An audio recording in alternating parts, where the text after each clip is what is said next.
Hey there, fellow marketers, Professor Wolters here, and today we're here in beautiful Savannah, Georgia. And what I want to talk about today is actually pricing, or what you should realize about pricing before you actually set the price for your product or your service, because there's a lot of things you have to consider even before you get into the idea of how much does it cost for me to actually make this product. And the first thing I always tell people is, look, you got to start by doing really good research about the price, okay? What are the important things, that are important to people? Like, if I'm buying a computer, what's going to drive the price? Oh, it's not, oh, it's a prettier screen. I don't care about that. What's important to me is how powerful the processor is. That's going to be a key price thing that people will be like, hey, I'm willing to pay more money for that better processor. And you kind of do your research on these things to develop that price, because you have to figure out is, what is my competition pricing? What is the industry overall pricing? What are people willing to buy? What prices? What do they mean? All these kind of things, you really need to do a lot of research beforehand before you price, so you don't price incorrectly, because you don't want to price something too high and then nobody buys it, or too low where you could have made a lot more money off of it. So you got to think about these things. And that's why you're continuously monitoring pricing. Your pricing, your competition's pricing, other people in the market, the substitute products. And we're trying to keep track of all this so we can see is, hey, did our competition lower prices? Do we need to lower prices too? Or did our competition raise prices and their sales didn't go down? Maybe we can raise our prices as well. So you have these things you have to do. So you're doing that research, you're monitoring the prices, so you have those things down pat. Because the thing is, not everyone will understand price differences.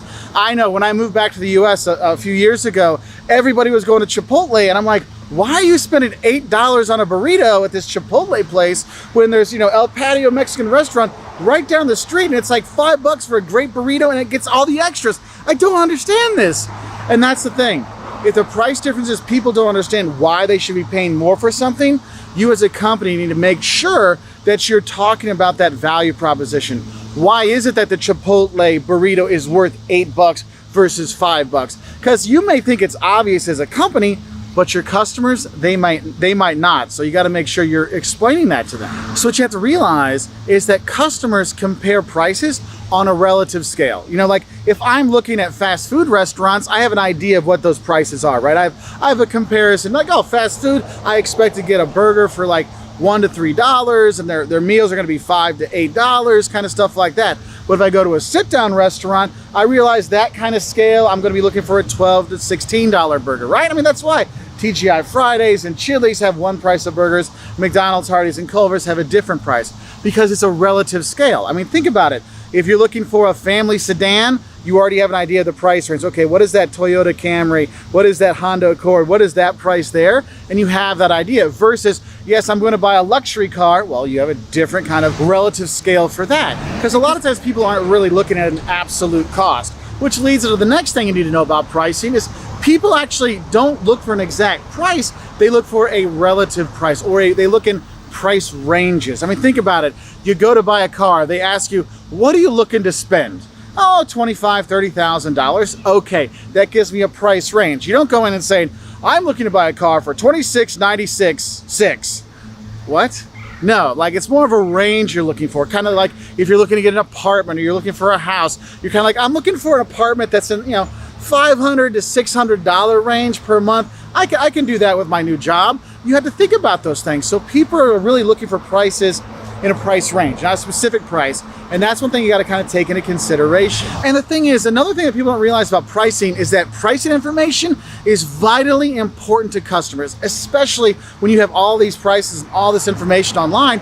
People want to know is, what am I going to be paying for this? I mean, how many times have you seen an ad online? There might have been one before this video that said, hey, want to make sure you're getting a good price on your car? Go to our website and we'll tell you exactly what people in your neighborhood paid for that car. So people want to know these things. So information is very key for the customer. And I know a lot of people, a lot of companies, they don't want to share that pricing because, oh, then our competitors know our price and then they'll just do it $1 less, or then people will expect us to pay that price and our services are worth so much more than that. But the thing is, people are looking up prices. They want to know as much information as they can about the prices. So you might want to let people know, like, this is the price range. This is what you're going to be looking for. That's why when you see those car commercials, they show the really fancy car. They're like, yes, get the new Toyota Accord starting from $29,900. And then on the bottom it says, like, the little asterisk, model shown is $42,000. you want to make sure you realize people want to know is like, look, that's not the car you're getting at 26. This you're getting at 42 is what you're getting. These are the things you got to think about with that information. Another thing I look at is also realize that a lot of times people compare prices to the historical prices in your mind. Now, things you buy often, little price increases over time, you don't notice so much because, hey, I've been going to McDonald's for years, obviously, and I don't notice that the prices went up a little bit here or there because I'm constantly buying it. Where you're going to have issues with pricing and price hikes over time is if people are buying products infrequently. Like, how often do you buy a dishwasher? Or how often do you buy, a laundry machine? These kind of things. You're like, wait a minute, man, they've gotten so expensive. It kind of like the shock of the price change over that time period. That's where people have that like sticker shock. Buying homes, college education. I know when I started being a professor in the US, I went to the same school. I taught at the same school I went to, and I'm like, oh my gosh, how expensive has school gotten? And they're like, hey, we've held tuition pretty stable the last few years. I'm like, but it's so much more than it was when I went to school. And then I'm like, well, I did go to school quite a few years ago, so you have that. So you got to think about people look at historical pricing as well. And just one more thing I think is important to look at in pricing that you should really think about is price reductions or price increases can have vastly different effects on products and sales on those products depending on the type of product it is. Because sometimes, hey, a sale might inspire people to buy, but sometimes a sale might make people go, do I want to buy that? I mean, think about it. If you see a dress on sale, you're like, I like that dress, it's on sale, why not grab it, right? Or you might see a shirt on sale, I'll grab that. I mean, why not buy one, get one free? Sure, I'll go for that. But what if you're at the grocery store and all of a sudden they have all meat 90% off? Wait a minute. Why is all the meat 90% off? Did something happen? Do I need to be worried here? Kind of things like that. So those price reductions or price increases can have really dramatic effects, sometimes good or sometimes bad. So that's why you do that research. That's why you monitor things in pricing to make sure you know what's going to happen. So I hope this helps you know a few things that you should know about pricing before you actually set the prices of your products and services. I wish you all the best if you're studying for an exam, and have a great time with all your pricing fun out there. And bye from Savannah, Georgia. Hey there, fellow marketers, Professor Wolters here, and today we're here in El Salvador. And today what I want to talk about is just an overview of the 5 C's of pricing. Because when you start thinking about pricing, you have to think about all the things that influence companies when they're actually going to price their products out, okay? And so when we kind of go through these, it really kind of explains, oh, now I understand why Lexuses cost more than Toyotas. I know why those places that focus on getting spring breakers have lower prices than the places that go for the family travel kind of stuff. There's a lot of influences we really have to think about, okay? And so the first kind of C I want to talk about are called company objectives. What does our company want to be? So you think of Walmart. What do they want to be? They want to be affordable for everybody. They want to be the cheap alternative. So by having that company objective, how does it influence their pricing? Well, they have very low profit margins. They're not buying products that are going to be really expensive to sell there. I mean, you're not going to find the highest end, computer there, or the highest end, TV there. You're going to find ones that more people can afford at a price point that people can afford more, right? So that's part of our objective. That's what we want to be. Whereas other places, look, we want to be the high-end, stereo and electronic store. And so by doing that, they're going to have higher prices, right? Because they're going to have higher-end products, and that's going to influence things. So with companies like Toyota, they have that, look, our company objective for the Toyota brand is for the middle class that can afford our kind of products, okay? Middle class prices. So they price at that spot. And then Toyota says, well, we want to sell to a higher price point, well, when we have our Lexus brand, right? And so that's going to be more expensive, fancier. So therefore, our prices are going to reflect that, okay? So our company objective is the first C. Now, the second C is very important. That's the customers. That's you. We have to think about is who do we want to sell to? Who are we going to be targeting? And then we have to think about is, hey, what do they value? What do they value for that price? What price do they think fits there and stuff like that? So where we're staying now is actually right by a surfer beach, and so that where we're staying, this is geared towards surfers, okay? Usually those customers don't have a lot of cash on them. They just want to go surf, and that's it. And so what do we need? We need to make sure we're pricing where those customers can afford it, okay? So we're doing our research about our customers, or what they can pay, what's important to them. So here, there's no Wi-Fi, there's no TVs, there's none of that stuff. There is a place for you to get your boards, and then you got this little hut here that has a bed inside, the shower's outside. That's it. So we're doing a kind of a bare bones kind of thing. And so we price that accordingly for that customer group. Whereas if you have fancier products and you're trying to go for a fancier customer, well then, hey, we're going to price it so they feel that it's fancy. I mean, those Gucci t-shirts that cost, $300, probably are coming from a similar factory to the shirt that's made t-shirts for $5. But why? Oh, that brand. I want to have the Gucci shirt. I want to have my Supreme across the front for $300 or something like that. I mean, you get the idea. Those aren't the actual prices, but you get the idea. Is they're looking at what customers are willing to pay, what customers can pay and stuff like that. That's going to influence your pricing, okay? Now, another big thing you really got to think about, the third C, are costs. How much is it going to cost you to make your product? Okay, because if you don't factor in your own costs, you're going to go out of business. I mean, this is one thing I hear people say all the time when I talk to them. We're going to have high quality at low price. I'm like, you can't have high quality at low price because it costs a lot of money to have those high quality inputs. So you're going to lose money on every sale. And the more you sell is the more you lose. And so you kind of have to think about these things, right? And so we want to make sure is we can figure out what are our fixed costs, our variable costs, and things like that. We need to factor that into our end price so it all kind of fits into there, okay? Now, the next C, the fourth C you want to look at is competition. I mean, our competition really does influence our pricing. Because let's say we're here on the beach in El Salvador and you've got all these like little hotels and hostels and little bungalow things that's all geared towards surfers, and they're all pricing around about the same price.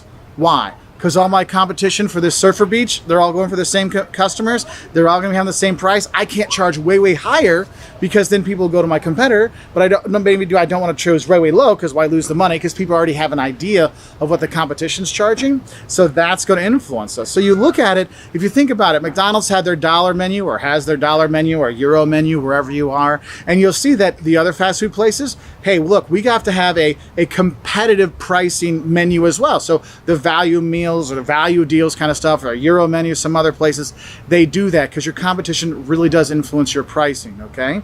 And then the fifth C I want to talk about are your channel members.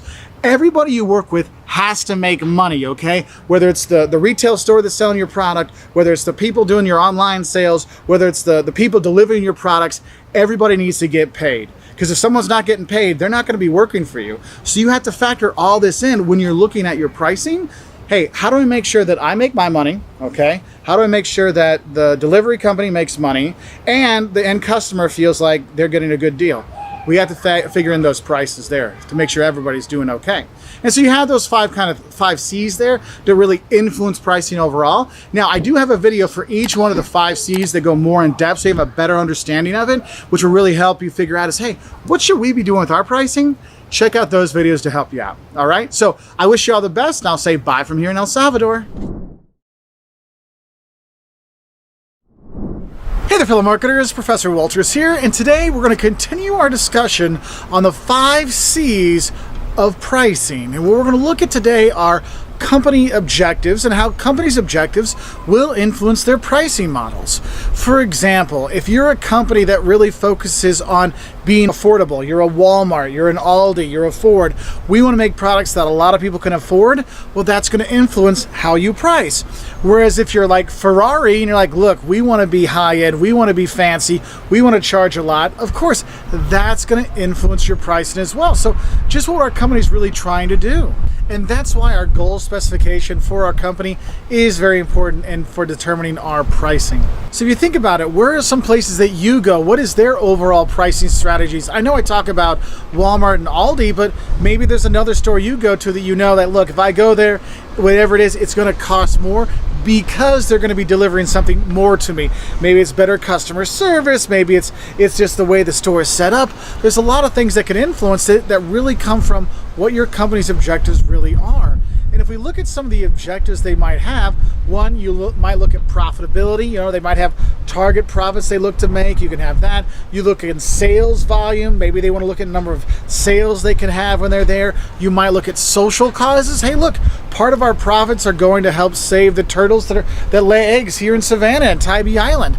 These kind of things will influence our pricing, and so we have to factor that in. And the thing is, when you're looking at these company objectives, sometimes the company objective is just, we want to maintain our market share, or we want to price ourselves so we can have a certain part of the market. Because think about it, if you want to have 50% market share, you have to make sure you have a price that 50% of the market can actually pay, right? So that might influence it. Like, okay, what is the price when you have to stay at 50% or 30% market share? That could influence it, because you can see we're losing our market share.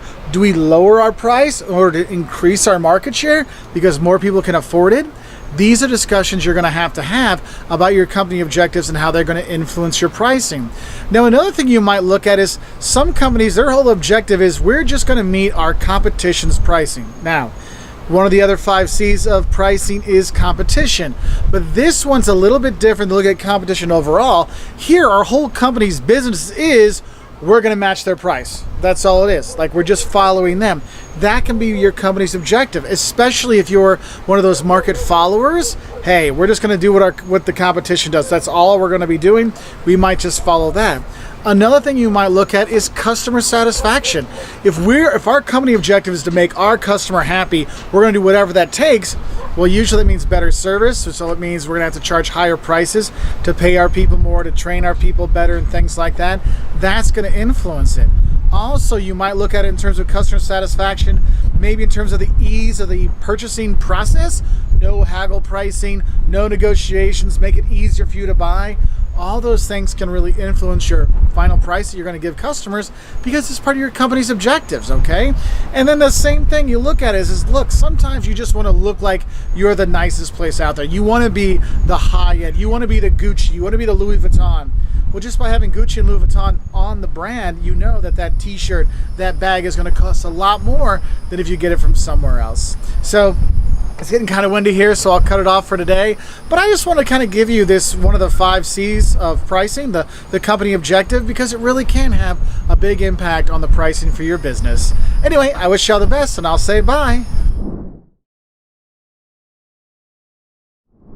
Come on down to Mark's Used Furniture Store. Are you looking for the most comfortable couches in town? Why, this love seat, it's only been loved on so many times that you can sink right through. Perhaps you're looking for something a little more stiff. This chair has worked for over 60 years. Who couldn't enjoy a nice time sitting in class and learning this way? Or perhaps you want to go for something a little bit more on the cool side, a little recliner-ish kind of thing here. We've got it all here at Mark's Used Furniture Emporium. Now I ask you, do any of those things appeal to you as a furniture buyer? Because what you're seeing there is what we're calling selling. And today's video is going to talk about the difference between selling and marketing, okay? Because when you're selling stuff, you're selling things you've already created. I'm selling this used furniture, right? The love seat that's been here, probably my dad might have been on that love seat 60 years ago when he went to school here. And what we start to see is in selling, we're not taking into consideration our customers' wants and needs. We're just putting out there stuff that we already have or things we've already made.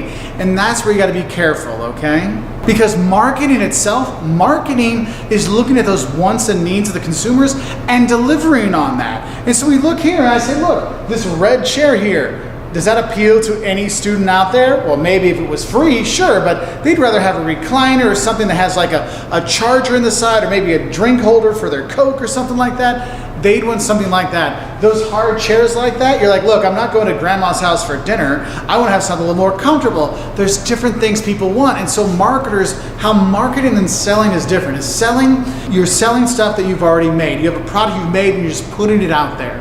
And so what we end up doing is just focusing on products we already have, things we've already made, without necessarily taking into consideration all the things that our consumers want. And that's why in marketing, that's what you're really doing. You're asking them, what do you want out of a chair? What do you need to be comfortable? What's going to help you out? And when you start collecting that and then you make products based off of that, that's marketing. Selling is just like, I know what they want, we're going to make it. Marketing is like, let's see what they want and then make it. The thing is with marketing, you make your profits off satisfying those customers' wants and needs.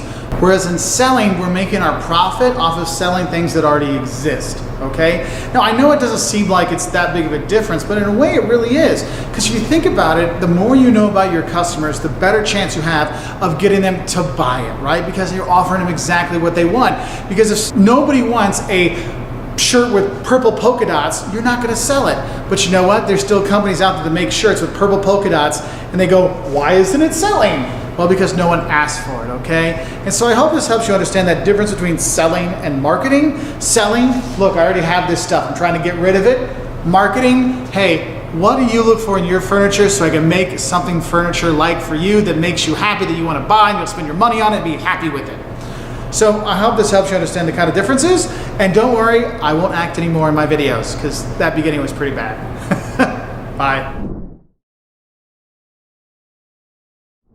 Hey there, fellow marketers, Professor Wolters here, and today what we're going to talk about is the real definition of competition. We're getting into the technical side of things. A little bit of economics is coming in here, because as companies look at their competition, they have to decide is what kind of competition do we find ourselves in? How is our industry set up? How is our market? Is there just one dominant player, or is everybody fighting over all the scraps? Is there room for me to be there or not?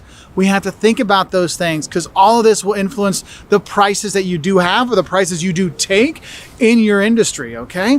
And so the first type of competition I want to talk about is a monopoly. And no, I'm not talking about the board game. I'm talking about monopoly in terms of there's one company that dominates the industry. Yes, it could be that there's one company that is the entire industry, or it's one company that really dominates, like 80% of the market. They control pretty much everything. They decide all the kind of stuff. You do have that. And where you as a marketer or as a person in society might see monopolies the most is going to be in probably your utilities, okay? For example, maybe your city has a monopoly on power, who distributes power in your city, or who distributes the water in your city and things like that. And if you're not sure, ask all your friends. If you're all paying the same water bill to the same company, there's probably a monopoly there. Now, the thing is, when there's a monopoly, it's very easy for them to manipulate prices, because what else are you going to do? Buy water from somewhere else? You have no choice. That's all that's there. That's why governments do not like monopolies. They do not want it that one company can manipulate things and charge whatever they want when people have no other choice. Remember, competition helps lower the prices. When there's no competition, they can do whatever they want. That's why you'll see in monopoly situations, a lot of times the government will step in and regulate their prices. This is how much you can increase your costs every year. You have to justify all your price increases and things like that, because the government's worried about the abuse of monopoly power, okay? Now, you don't see monopolies a lot of times, okay? That's not something you see very often. One thing you might see a bit more, though, is what we call oligopoly, and that's when there's only a few firms that dominate the market. Again, looking at wherever you live, I'm going to guess you maybe only have one or two, maybe three cable options out there, or internet provider options, right? You've got Comcast, you've got Dish Network, or DirecTV. I mean, is that all I really have? Yeah, that's all you really have, unless you want to like stream from your phone all the time. That's kind of tough. And so you only have a few choices. Now, what can happen in these oligopolies, sometimes you might have price wars where they're fighting on who is going to get the lower price. So people will switch from Comcast to DirecTV, but we got a deal if you switch back to Comcast. Or DirecTV. You might see this in your mobile phone carriers, going from AT&T to Sprint to T-Mobile to Verizon to AT&T back and forth. There's only a few companies that really dominate the market. And sometimes what you might see, and I'm not saying this is happening in the phone industry or anything, but you might see predatory pricing where one of the oligopolies is really trying to drive one of the other ones out of business to keep away that competition. So you do have a lot of stuff going on. And the thing is in these oligopolies, there might be a tendency for companies to maybe want to work together. It's called collusion. They might collude together on prices. That is very much illegal, okay? And we have videos on vertical price fixing and horizontal price fixing. And the thing is, you don't want that happening, okay? It is very much illegal. You can get in very big trouble and you go to jail for that, actually. So you have these issues. But it's one of those things that people have to think about. But for customers, you might think of it this way. In an oligopoly, maybe they're fighting tooth and nail. Maybe it's Boeing versus Airbus, and an airline can use that against them. Like, oh, Airbus, well, Boeing's offering us this, so are you going to match that? And so you can have this competition back and forth and kind of use them fighting off each other, just depending on how that oligopoly is set up. Remember, monopoly, one firm. Oligopoly, there's only a few firms. And then you have what's called monopolistic competition. This is where you have a lot of different companies selling a lot of different products at a lot of different price ranges, and there's companies going in and out of the market, and there's always room for a new place to come in. I mean, think about it. How many times have you seen a new boutique pop up in your retail space, right? Or a new website selling like clothes or things like that on Etsy? There's a lot of room in this market to come in the clothing industry. Because if you can create value, i.e. have cool designs like a Wolters World logo or something like that on your gear, that can drive people's purchases. And that's why, oh, there's a cool new designer, we'll go buy that. Oh, there's another designer, I'll go over here. And so you have a lot of movement in this industry, companies coming and going. But the thing is, there's a lot of spaces in there, because if you think about it, Old Navy, what do they have? They have cheap stuff that you can wear that's very functional, but also we have the expensive Gucci stuff you can get. And so there's a lot of different spots in there. And so we have a chance to go in each one of these different little sections out there, okay? And then the fourth type of competition I want to talk about is pure competition. And you see this when you go to the gas station. Or more importantly, you see this when you come up to an intersection to get gas, and the gas station on this side says it's $2.49 a gallon, and the gas station over there says $2.48 a gallon. And what you end up doing is going to the $2.48 to save that 1 cent per gallon, because you know there's not really any difference between the gas at this station versus this station, so you're basing everything on price. And in this pure competition setting, what you end up seeing is companies are not price setters, they're price takers. They're dealing with whatever the supply comes in, whatever they're getting it for, they're selling it right at that point because they know that's what their competition's selling out as well. And so you see a lot of these firms selling these commodity type products, you know, like gasoline or oil or gold and stuff like that. You don't really know what kind of gas it is or what kind of gold it is. Really, you just know it's the 87 or the 95 or 94 grade gas, whatever. And it doesn't matter if it's Shell or if it's BP or wherever, or Bob's gas station, it's pretty much the same thing. And so you kind of look at it that way. So in this pure competition mode, since there's no differences or basically no differences between the products, and therefore the prices are all that really matters, you start seeing those things out there. And so the lowest prices, lowest profit margins tend to be in this pure competition setting, okay? So I hope this helps you understand some of the different types of competitions you might see out there. Remember, monopoly, there's one company in charge. Oligopoly, there's a few companies in charge. Monopolistic competitions, a lot of different companies, a lot of different niches that are out there. And pure competition, everyone's selling the same thing, so it's just based on price. Anyway, I wish you all the best. Bye. Hey there, fellow marketers, Professor Wolters here, and today we're going to continue our conversation on the 5 C's of pricing. And today we're going to focus on is the competition side of things, and how our competition really will have an effect on us when we are determining our prices. Because what you have to realize is your competition can have a dramatic effect on your pricing. Because if you have a lot of competition, right, more competition means more fighting over stuff, which means lower profit margins, lower prices. That's going to have an influence. But if you have no competition, we can charge almost whatever we want. And there's a lot of things you really have to consider when you look at your pricing and how competition can really influence that. If you think 10, 15 years back when iTunes came out and they said, look, we're going to charge 99 cents per song. Well, didn't that affect pricing throughout the whole industry? I'm sure the Zune wanted to charge $1.29 or $1.49, and I'm sure the music companies would like, no, we want $5 a song. But it didn't matter because their competition, iTunes, was selling songs for 99 cents. And so everyone else had to kind of get in line. And if you start seeing that, look around when you look at McDonald's or Wendy's or Hardee's or Burger King or whatever, they all have a value meal, right? They all have the value, like dollar menu or the value menu, stuff like that. They all have things that are at pricing competitive around $1, right? They had that because McDonald's has that. Because McDonald's has that, Hardee's needs to do something that has a value price. And so you see these kind of things out there because really is your competition, their prices will influence you. But it's not just their prices. Your competition also can influence your prices by the competing products they put out there. Think about it. If they have different versions of your product or different levels of your product. For example, if you're looking at cars, the price of a Ferrari is not influencing the price of a Ford because they're not competing in the same market, right? But the thing is, if we have a product that's also in our market, okay, we have that idea of our price range. That's why when you go and you look at cars, the dealer will ask you, hey, what are you looking to spend? Because based on the price you're looking at, we have certain cars that fit into that criteria, right? Remember, we talked about knowing like price ranges when you're looking at prices because that's how people shop.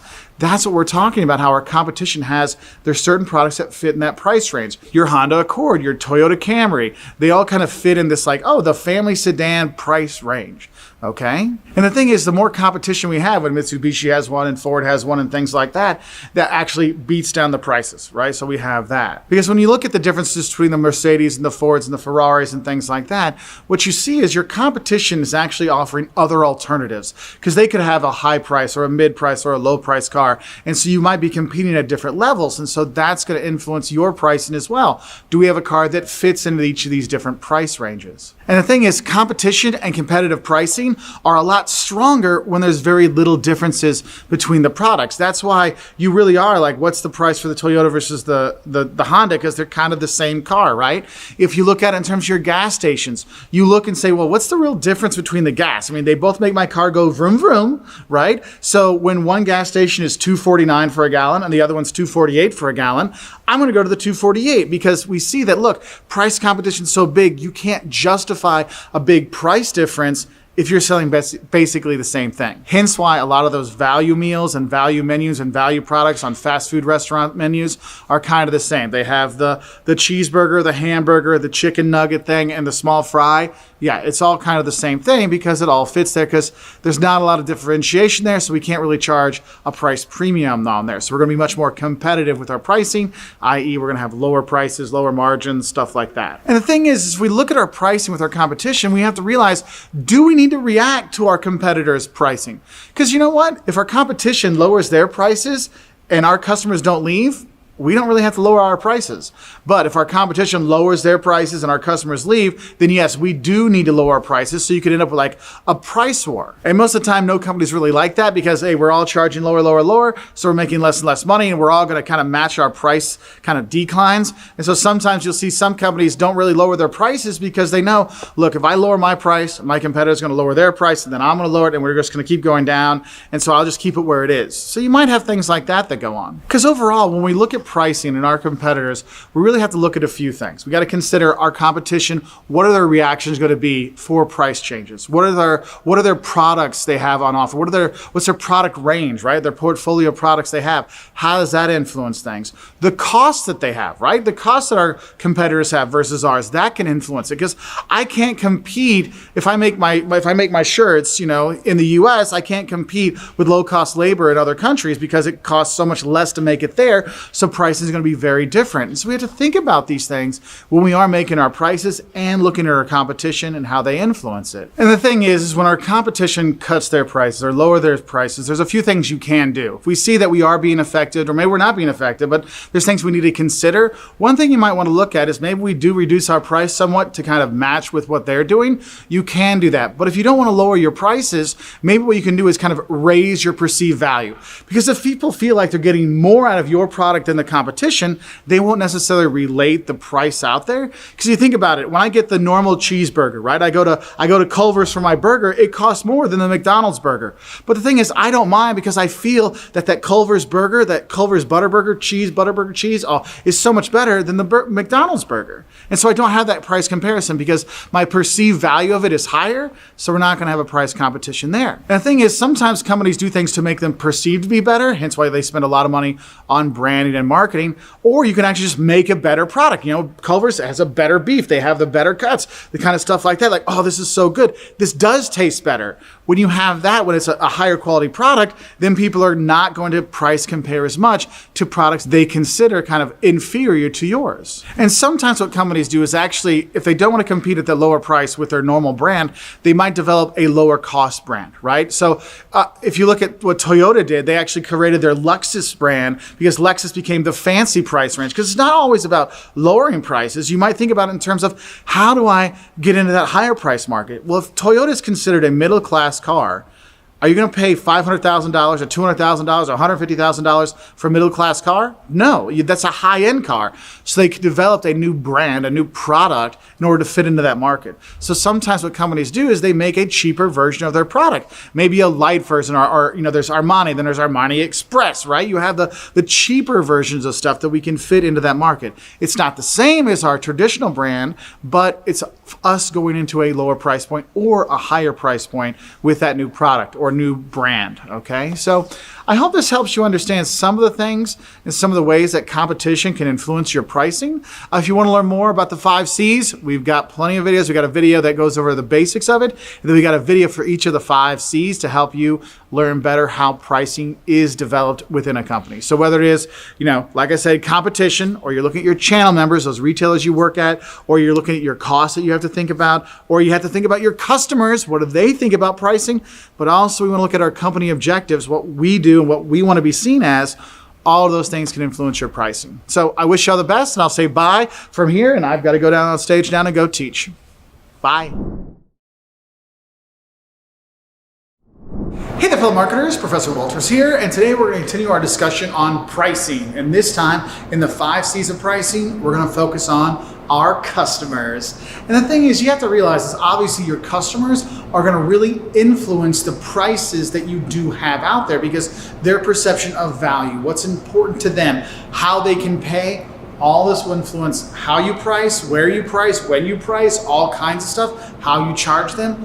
All these things need to be taken into consideration when we're setting our prices. Because our prices do affect our customers and their purchasing decisions, right? I mean, how many of you have been influenced by a 30% off or a buy one, get one free kind of pricing? Yeah, we see this in our own lives, how these things can inspire us. So firms really need to take in the customer's perspective when they're developing their prices. Because consumers' purchasing decisions really are based on their perceived value. What is the net value of buying this product? Which is the overall benefit I'm getting out of it minus the price that I'm paying for it, okay? So you have to think about those things because when people feel that, hey, I'm getting more value than what I'm actually willing to pay for it, that's when they feel like they're getting a deal. They feel like it's worth the price based on that. And one of the things you have to think about for customers or from their customer's perspective is what's the effective price of our product, because it's not just the manufacturer's suggested retail price. It's $10. No, it's all the things that kind of go along with that.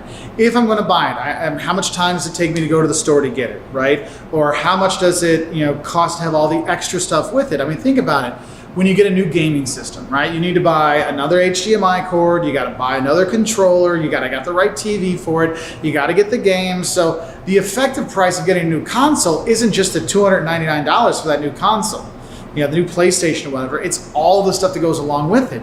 And so people take that in consideration. I know for me, my kids, they're like, we want an Xbox, we want a PlayStation, we want a Switch. I'm like, nah, you get one, okay? Because I'm not going to have to buy 10 different versions of the game and 10 different TVs and 10 different stuff. No, focus on one because the effective price of having one gaming system and letting the kids really focus on that is a lot cheaper than having multiple gaming systems and switching around. And the thing is you also have to think about in terms of shopping costs. It's not just driving to the store, but what about the time frame? Because if I have to go and shop during the day when the store is open, am I taking time off of work? What are the taxes like? Some cities, they'll have like a tax-free day when kids go and buy all their school supplies so they don't have to pay the extra 7 to 15% sales tax, right? And so we kind of think about these things and how's that going to influence them.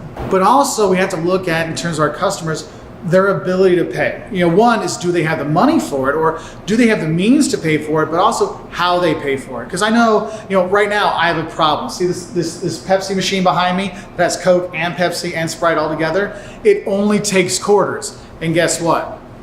I've got credit cards, I've got cash, but I do not have any quarters, so I've got a problem. So it doesn't matter if I have the money, I can't pay because I don't have the quarters. I don't have the means to pay in this way.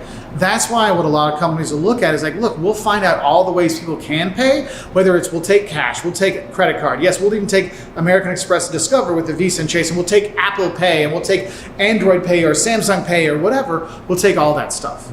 The reason they do that is because they realize people, if they're going to buy stuff, they got to be able to pay in the way they want to pay. But the thing you have to think about is if you do let them pay with credit cards, you might lose 2% or 3% in the sale, right? So you have to factor that into your pricing. That's why sometimes when you go to restaurants, they'll say, oh, we give a discount if you pay in cash, or we're gonna have a markup if you pay in credit cards, things like that. I know like when I pay for my kids' school, it's like, oh, if you pay with a debit card that comes straight from your bank account, you pay 85 cents for the transaction fee. But if you use a credit card, then we charge you another 3.45% because that's what the credit card company charges us, okay? So you have to think about those things will influence your pricing, because if you only have a 2% profit margin and then you let people pay with credit cards, well, you might be losing money. You don't want to do that. So that's going to influence your pricing. And the thing is if we go back to kind of that needs and wants of customers that we need to know as marketers, if you're looking at price, you really need to know how the customer values things, because we can't price something above what people value it. I don't care how great that McDonald's burger is. I'm not paying $10 for a McDonald's cheeseburger, okay? Because it's a McDonald's cheeseburger. I don't value it that high. Now, up to $5, sure, I can do that, but above that, no, okay? And you need to have that kind of perspective. Now, another thing we have to look at in terms of our customers is the price elasticity. How likely is it that people will keep buying no matter what the price is, or is there a big effect that happens if we do change the price? Like if we raise a little bit, do we lose a lot of customers? Or if we lower it a little bit, we gain a lot of customers? We have to think about that, because if we see there's inelastic demand, like no matter what, people are going to pay for it. Well, we know, well, they're going to pay for it anyway. That's why, hey, we can just raise it up. That's why governments tend not to like monopolies, because if it's the only place people can buy from, they can charge anything they want because people have to pay it. So they try to control that, okay? But other places you might see, hey, if I lowered this price, I gave it 20% off, our sales spiked up. So you might see there's elastic demand. It changes depending on the price and stuff like that. That might reflect in maybe our sales or different prices we put on products. Or you might see that when you buy like the big sizes versus the small sizes. Like, well, I could buy this box of Raisin Bran like this, but for another $1, I can get like the super mega family size. Well, maybe I'll do that. And so we look at consumer behavior as well and how that can get people to buy. And the thing is when we're looking at prices, usually you have a uniform price. You have one price you have for everybody. The thing is, these uniform prices, the thing is you could actually be losing out on profit, because let's say someone is willing to pay $100 for something, but you only charge $60. That's $40 of lost potential. But also if you're charging $60 for something, but people only value it for $50, well, we're losing that. And so sometimes what you try to do is maybe you have what's called price discrimination, which is illegal in most sense, and we talk about that in our ethical issues and pricing video. But you might look at it and say, hey, look, there's people that value our products, but they can't afford it at certain price points and others can. So what do? Well, you might see that at your local movie theater when they have the student discount. Yes, I know, like my kids come, like, look, they're kids.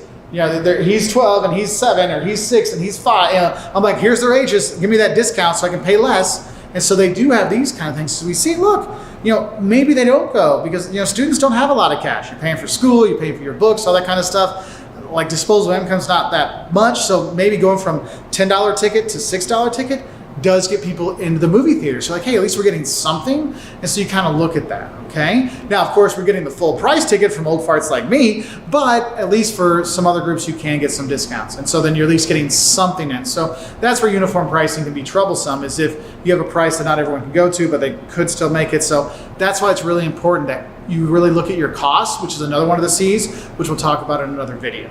So overall, really understand your customers and where they value things, because then it's going to be easier for you to price at a point that they find is a good value for them.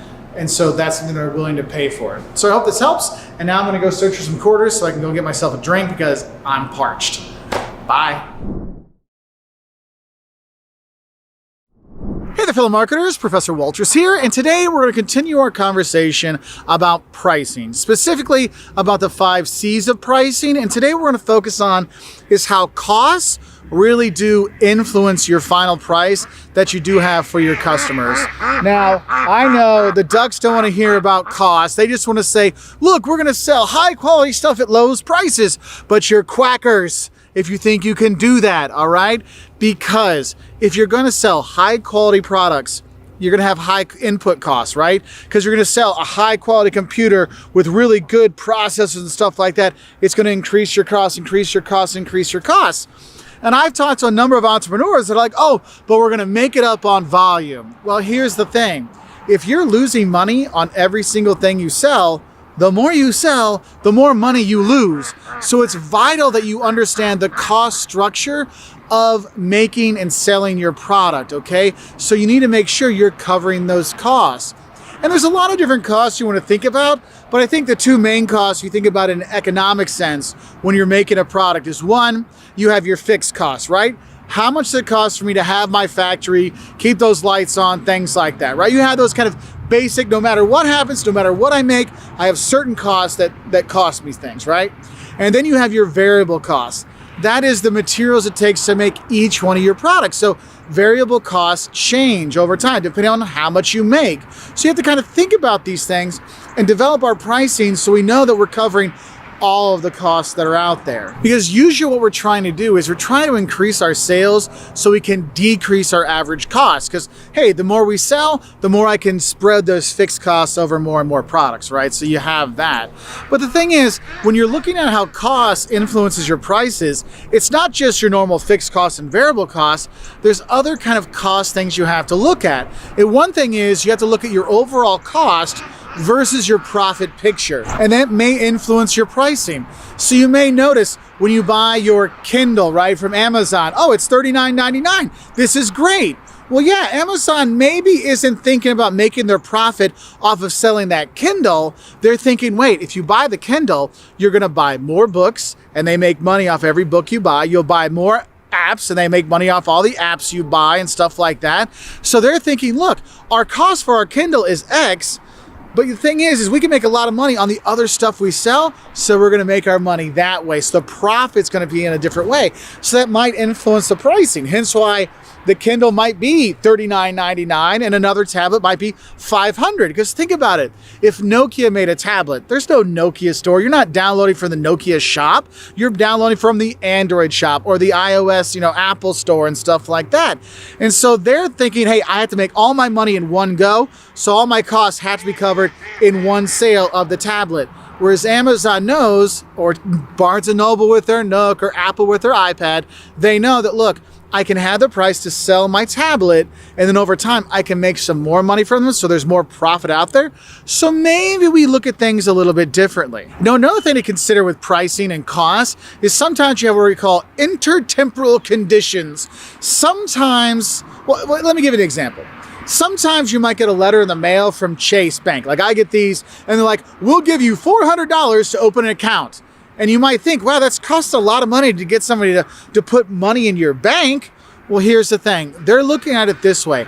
If I can entice you to come and open up a bank account with me for $400, and then later on you take out your mortgage from my bank, or your car loan from my bank, or a business loan from my bank, I'm going to make money back in the long run. So I might not link that cost that I'm incurring right now with the overall profit I'm going to be making from this sale. And so you kind of think about things like that, because that temporary loss is covered in future gains. You might see this at a gym, right? They have, oh, the first month is $1, or your cable company, oh, the first year is $19.99, and every year after that is like $110, right? They're like, look, we'll take the loss now because in the long term, we're going to make money up, okay? So you have to factor in your costs and all these kind of things as well into your price. Now, another thing that kind of relates to the kind of overall cost versus profit picture is what we call overall profit versus profit margin per unit. This is where you're seeing your downloadable content for your phone. Remember when you were a kid and you used to download, apps on your phone? It was $1, and then you never had any ads. But now, oh, you can download any game for free. But there's tons of ads and there's tons of downloadable content and stuff like that. And so what we're really looking at is, how are we going to price this? If I price it to make my money up front, am I going to lose more money long term?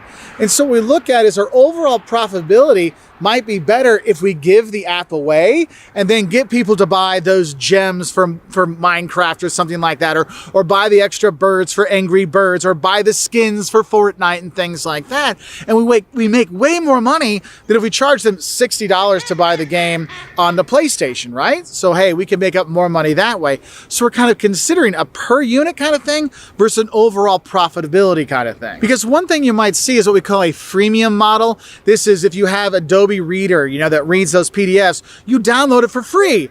But if you want to be able to write in Adobe, well, then you've got to pay for the more expensive package. And the whole thing behind Adobe is they're going for this freemium idea that we can have the free version that people will use, but then the people that are going to pay the premium will cover the cost of having all these things.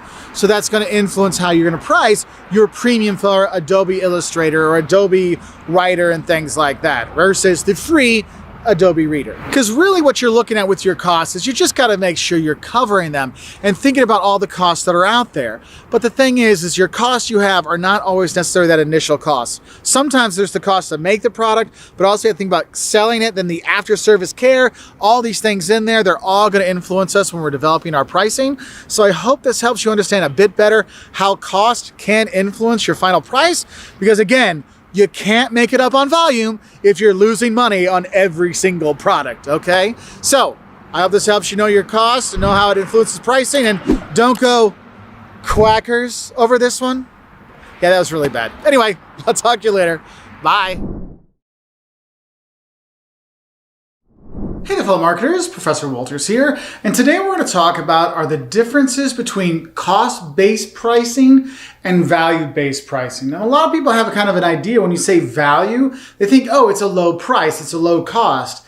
And that is not the case here, okay? When we're looking at cost-based pricing, basically what you do is you're going to create your product, and based on the cost it took you to make that product, that's what you're going to base your price on. Whereas a value-based pricing model, basically what you do is you're figuring out what people value, what's important to them, and you make a product that matches those values, okay? And so if I go through one by one, this cost-based pricing, we really are just making something and then getting people to buy it. So the first step we're doing is we're designing our product, right? And then from designing our product, we're determining how much is it going to cost for us to actually produce this product. And based on all those costs, then we're going to set our price. And then comes the tough part. Then we have to convince the consumers that these prices we want to charge is really a good deal for them. And so we're going to need to start selling on, hey, look how good our product is, why it's right for you, look what we've created here. And we're really selling the idea of the value proposition of our product out there.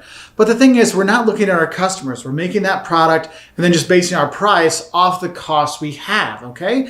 And the thing is that can work sometimes, but another thing you can do is what we call this value-based pricing model. And here what you're doing is you're figuring out what people want and then you make it. Okay, I like to make travel videos. I like to make videos, but I have all this shaky cam footage and stuff like that I wonder, how are people not throwing up, okay? I really value something that could let me take video with my phone, and so I can actually take it so it's not shaky. There's something I really value that would be really great for me. And the thing is, with value-based pricing, we're going to go out and determine the consumer's wants and needs are and their perception of value of it. How much is that worth to you, right? And from there, our next step is determining kind of a target price to match that consumer's perceived value. Like if I could get something that could make my videos not all shaky, man, that's worth like 50, 60, 100 bucks to me, or maybe more. You know, okay, they know that's what they're willing to pay to this point. Okay, what do we need to do to get a product that will fit in that price point, that captures that value, that answers those wants and needs? And so what we really have to do is assess the costs it takes to make that product. And then we come up with that product that people really want. So here I have my little gimbal, right? And now I can say, hey there, fellow travelers, how are you? And it kind of tracks me around. You guys can't see this on here because it's shown a different way, but it helps so it doesn't have the shaky cam stuff. I valued this. They made a product that really was something I valued, and so I bought it. And so you kind of think about that. It's like, hey, this is something I really want, I really like, and I value it at this price point. And with value-based pricing, you find stuff that really people value, put stuff in that area, okay? You develop that versus your costs. Because if you look at it in terms of, I know if you're a college student, maybe you're thinking about spring break, or you're thinking of all-inclusive resorts. For all-inclusive resorts, what they're thinking about is what do people really value? Because it's not necessarily, they're not basing their pricing off costs. Because the cost for them, they're like, well, we have to figure out is how much we're going to spend to feed them and drink them and water them and entertain them for all this time, so they don't have to think about it.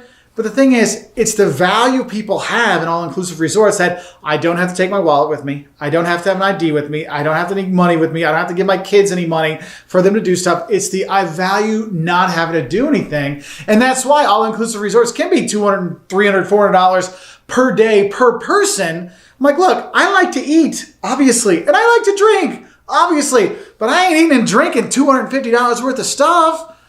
And so for me, it's not really a value. I don't see a value in that. But for other people, the value, look, to not have to worry about that, that's worth $500 a day to me. All right, we can price it there because they value that. And so you see those kind of things there. So I hope this kind of helps you understand the difference between cost-based pricing and value-based pricing. I know I made it a little confusing, but I hope you get the basic idea. Anyway, wish you all the best. Bye. Hey there, fellow marketers, Professor Wolters here, and today we're going to continue on our discussion on the 5 C's of pricing. And today we're going to focus on is the 5th C, and that is channel members. So all those people that are involved after we make our product until they gets in the hands of the end customer, all those people that are involved, we have to factor those into our pricing, because our manufacturer's suggested retail price, that MSRP, has to take into consideration everybody in our marketing channel, because everybody has to make money, right? I mean, think about it. I make my sweater in my factory, then I have to get it to the port, right? And so that person that delivers from my factory to the port, they have to make money. And then the people on the boat that takes it from, China to the US, they have to make money. And then the trucking company that goes from the port to the distribution center, they have to make money. And then the distribution center that gets it to my store, they have to make money. And then the retailer that sells my sweater in the store to the end customer, they have to make money. You have to factor in all those people, because I can't say, well, it only cost me $5 to make this sweater, so I'll charge $6. Well, if your manufacturer's suggested retail price is $6, is every single person along the way making money? You have to factor those things in. Because what you have to realize is firms do not have full control over the end price that our customers are gonna get, okay? Because you may say, this is our manufacturer's suggested retail price, but you can't demand them, you will charge this, because that's price fixing. Can't do that. You can just suggest, oh, this sweater should be $19.99, but the thing is that end retailer, they can charge basically whatever they want. That's why you'll see sometimes when you buy a book, okay, on the book cover, it'll say, oh, the book is $24.99, but you might go to the airport and buy the book there, and they'll have a sticker right over the top saying the price, and it's $35. And you peel it off, like, wait a minute, I paid so much more than what they suggested. You're right, you did. Because just because the company suggests a price doesn't mean that's what it's going to be. If you think about it, when you look, if you see any of those ads for McDonald's, and they say, oh, check out our dollar value menu. And on the bottom, you'll see a little star and it said, at participating restaurants only. So those restaurants don't have to do the dollar menu. They're just suggested to have it, right? And so you have to kind of think about those things, because all those channel members, they got to be making money. Because the thing is, if any of those channel members aren't making a profit, or aren't at least breaking even or something, are they going to work for you? I mean, do you work for free? Do you work to lose money?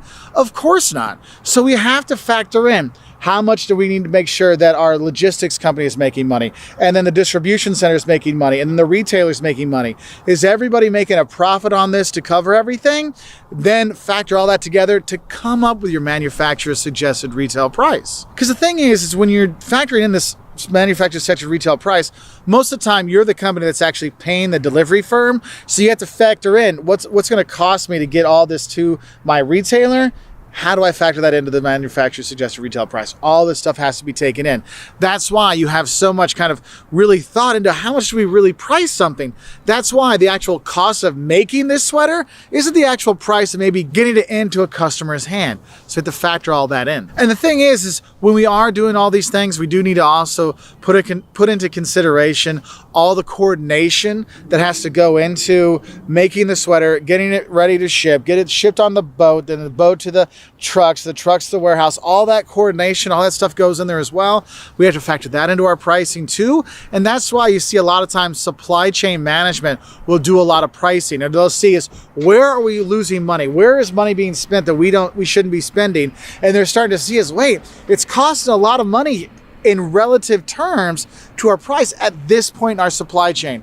What's going wrong? And that's where you might see we need a different logistics firm, or we need a different delivery company, or we need to have something else. All these things go into there when you're thinking about your channel members and how they're going to reflect your pricing, okay?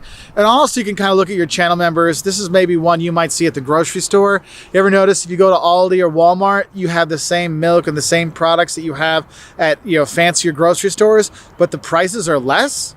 Well, part of that is that channel member is actually forcing those prices down. They're saying, look, we're Aldi, we're Walmart. We don't charge a lot. We don't have the fancy ceiling and the fancy floors and all the fancy uniforms. We have vests and that's it. And so therefore that company objective, right? Our retailers kind of company objectives, that will influence our channel members. Company objectives will influence our price to our customers as well. So it's really a lot of things you got to kind of think about when you're looking at your pricing. So there are other pricing things we need to talk about in the other 5C, the 4 other of the 5 C's. We have videos on those. So I hope this helps you understand a bit better how firms come up with their pricing, and I wish you all the best. Bye from here in Quincy, Illinois. Hey there, fellow marketers, Professor Wolters here, and today we're going to talk about our pricing strategies, kind of the overall pricing strategies that companies have when they're going to go into business or when they're working and stuff like that. Because there's a lot of things you need to consider when you're setting your prices, because thinking about when you're going to do coupons, when you're going to do seasonal discounts, those are tactics. Those are the little things you do.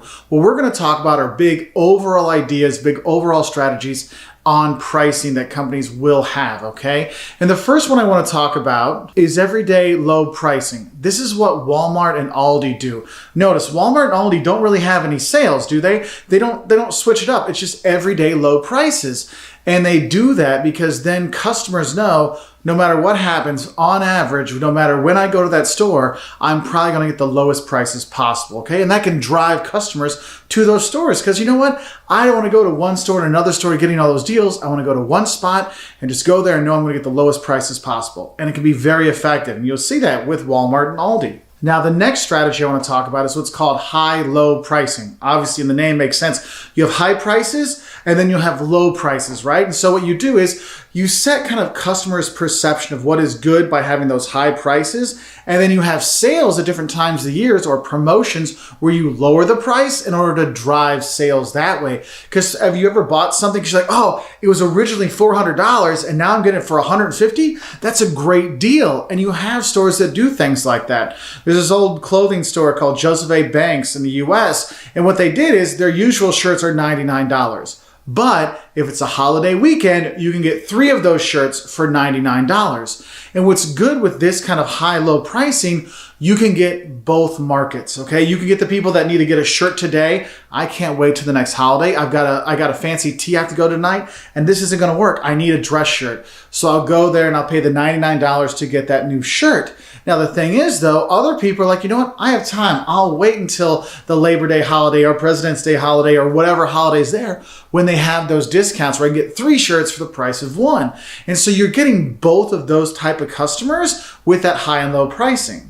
And the thing is having those high and low prices gives customers a reference point, because that high price, that's what we kind of focus on, what the price should be. So anything lower than that is what we perceive as a lower price. And so you see that a lot of stores that will have sales at certain holidays, or maybe after, the post-Christmas sales or the end of summer season, sales for clothes and stuff like that. You do have that. And these first 2 strategies, the everyday low pricing and the high-low pricing strategies, the price-quality ratio is key here. People have to feel that there is a higher and lower, kind of levels of quality. So I'm willing to pay more for that higher quality, and I'll feel like I'm getting a really good deal, like a good value, when there's a lower price on those high-quality goods. So that price-quality ratio becomes very important for you to know what is important to your clients. Now, the next thing I want to talk about is what's called bundle pricing. And in bundle pricing, what it is, you bundle a bunch of stuff together.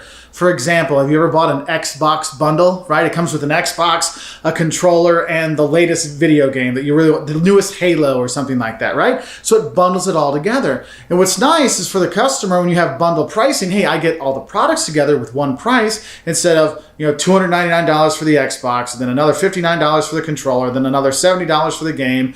It's all in one. Okay, so in that respect, for the customer, that bundle price is nice because it bundles the products together. But for us as businesses, how bundle pricing works is what's great is now I can sell people stuff in that bundle, and it means that they're not going to buy the competitor's product.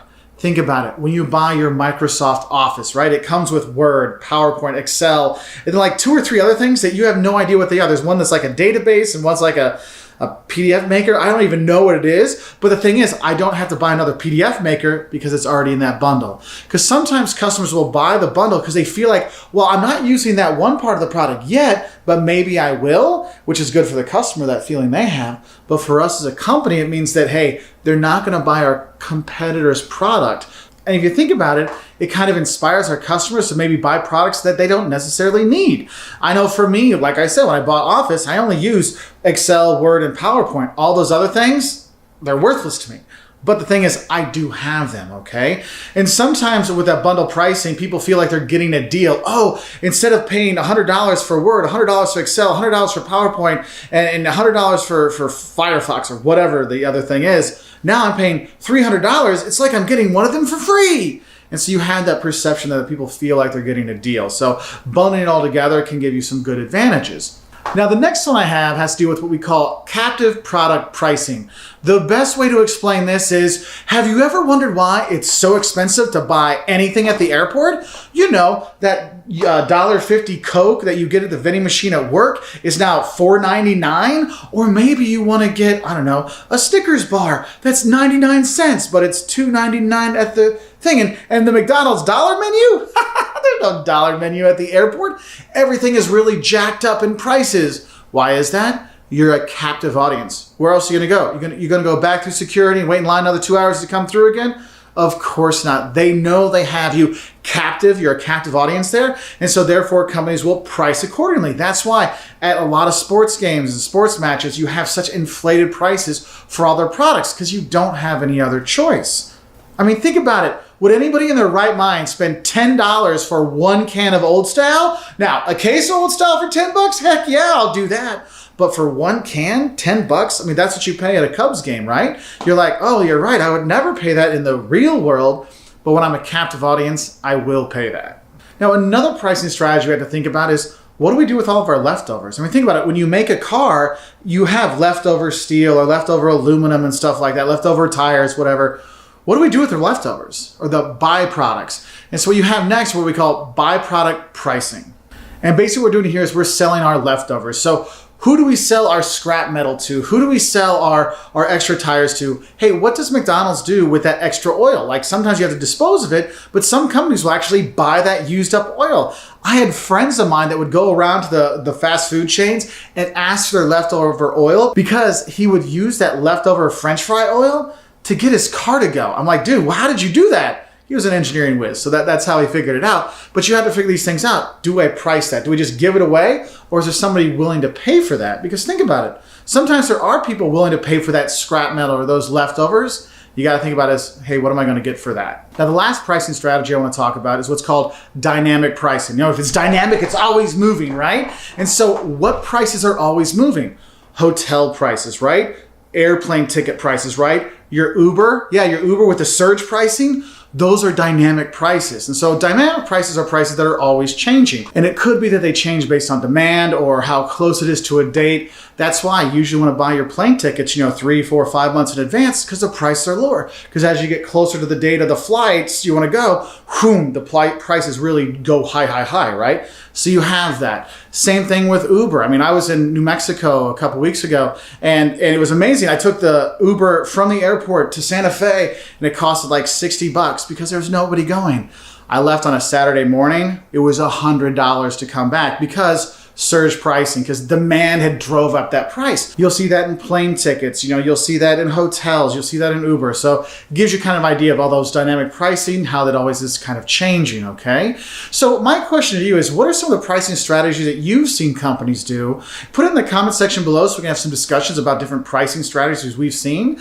Now the thing is, I have another video that follows after this. It's called Pricing Tactics. And that's where we're gonna look at like coupons and seasonal discounts and all the little things they do to like inspire you to buy. I mean, think about that buy one, get one free kind of thing. Oh, what is that? That's a tactic that we're going to do. So we're going to talk about that later, all right? So I hope this helps you know a bit more about pricing strategies. We have one more pricing strategy video that's about new product pricing strategies because there's a little bit different and this video is getting a little long and I'm sure you're bored and you've probably already clicked off, but whatever. Anyway, I hope this helps you learn for an exam or learn a little bit more about the pricing that you actually see out in the real world so you can see it and go, hey, I know what they're doing here.